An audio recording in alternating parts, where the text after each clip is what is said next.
Donc, par rapport à la question, les éléments essentiels pour la bonne gouvernance, pour moi, ce qui est plus essentiel, c'est la transparence. Il faudrait qu'il y ait une transparence dans la gestion et que tous les membres concernés, que ce soit les différents conseillers, vu que ce sont le noyau de la commune, les conseillers, c'est eux qui votent le budget, qui approuvent beaucoup de choses concernant la gestion de la commune. Donc, il faudrait que les conseillers puissent être au cœur de la gestion, que les gens puissent être informés et la population elle-même.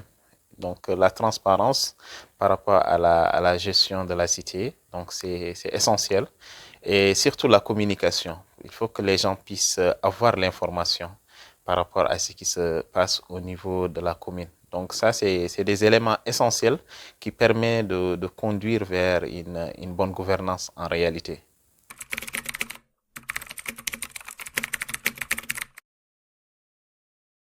Une équipe dédiée à la bonne gouvernance, à ma connaissance, non, je ne sais pas exactement. Bon, vu que nous, on est une nouvelle équipe, nous avons juste tenu trois réunions et avec des ordres du jour qui ont été très bien précis. Donc, vu que c'est notre premier mandat, nous avons débuté pas longtemps au niveau de la commune.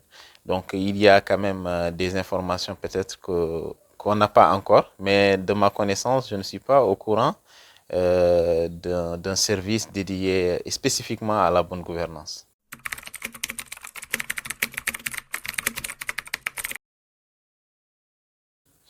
Oui, le processus est simple, comme on l'a dit. Je pense que ce qui est plus essentiel, c'est l'implication de tous les acteurs qui sont aujourd'hui au niveau de la commune, qu'il y ait une bonne transparence par rapport à la gestion de la commune, parce que c'est à travers la transparence que les choses pourront marcher. Et je pense que si dans une commune les gens sont frustrés et que il y a certains qui sont favorisés au-delà des autres, ça crée toujours des divisions et c'est ce qui pousse aujourd'hui certaines à se révolter ou qu'il y ait quand même souvent des défaillances.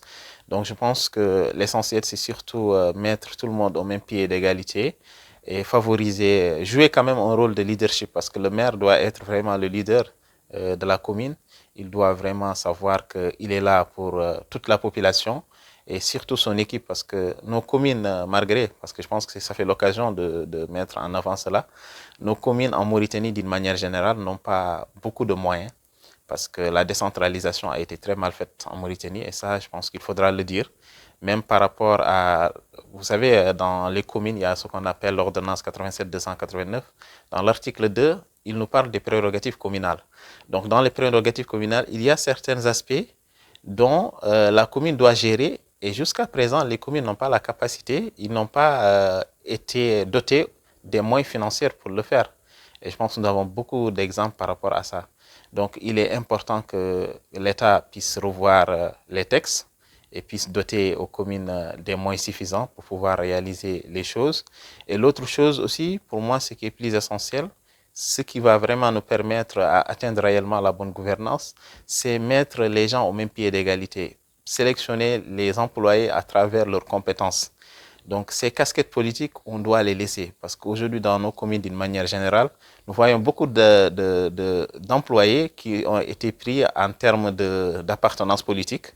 Et ça, c'est des choses, je pense, qui ne peuvent pas nous permettre d'émerger. Donc pour une bonne gouvernance, il faut prendre les gens à travers leurs compétences, leur savoir-faire.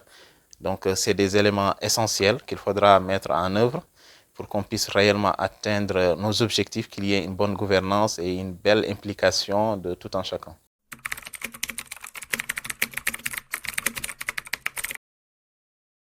C'est possible, mais comme je le dis, le changement est un processus. Il est important que les gens puissent comprendre que le changement est un processus. Rien ne change du jour au lendemain. Ça, c'est le premier aspect. L'autre chose, je pense que nos populations doivent être conscients par rapport à ce qui se passe aujourd'hui. Aujourd'hui, je donne peut-être l'exemple de l'insalubrité. C'est un problème dont toutes nos communes sont confrontées. Aujourd'hui, il y a certaines communes, les gens prennent des efforts. Nous, à Rosso, aujourd'hui, notre commune a été dotée de matériel. Tu vois des poubelles là où on doit jeter des déchets, quelqu'un qui vient vers les poubelles et il jette des ordures à côté. C'est-à-dire qu'il y a problème. Donc, il est temps que chacun s'implique à la gestion de la cité. Un bon citoyen doit être exemplaire, doit aujourd'hui montrer un bon exemple. et de savoir que le maire seulement ne peut pas changer une commune. Parce que s'il n'y a pas la volonté populaire, qu'il n'y a pas l'engagement de la population, la contribution de la population, rien ne pourra changer. Donc il faut que chaque citoyen puisse savoir que la gestion de la cité nous concerne tous et on doit tous s'impliquer davantage par rapport à ça.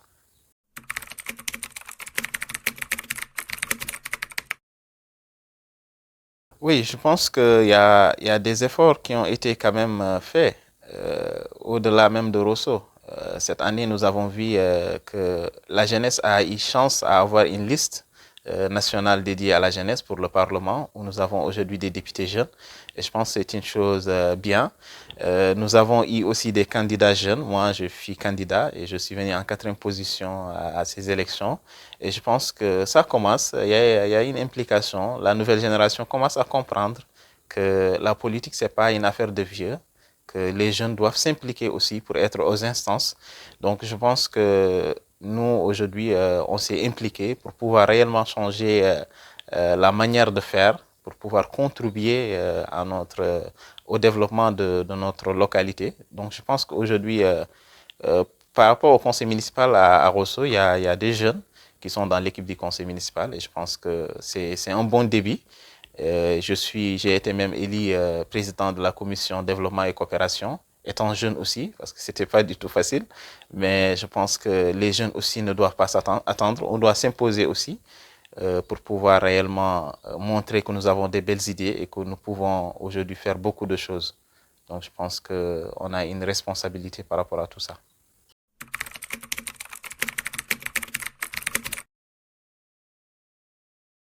Donc, le dernier mot, c'est de dire qu'il y a beaucoup de choses à faire dans nos communes d'une manière générale. Donc, comme je l'ai dit au début, le gouvernement doit revoir les textes et ils doivent aujourd'hui doter les communes des moyens financiers pour que les gens puissent travailler concrètement pour changer les choses. Et la jeunesse aussi doit s'impliquer. C'est vrai que la Mauritanie est un petit pays, on est en train quand même d'émerger et je pense que les jeunes d'une manière générale doivent s'impliquer davantage à la gestion. Euh, et surtout, l'aspect qui est plus important pour moi, c'est l'accès à l'information. On ne doit pas attendre pour avoir l'information. Les jeunes doivent partir à la recherche de l'information pour pouvoir s'imposer, s'impliquer par rapport à tout ce qui se fait, que ce soit au niveau local ou au niveau national. Donc, je tiens vraiment à vous remercier pour l'opportunité. Merci à Citizen Lab de m'avoir donné l'opportunité de faire ce partage. Et je pense que c'est une belle opportunité. Je pense que c'est important de s'intéresser à ce genre de questions. Ça permettrait à tout un chacun aussi de savoir ce qui se passe dans les communes, dans les institutions d'une manière générale.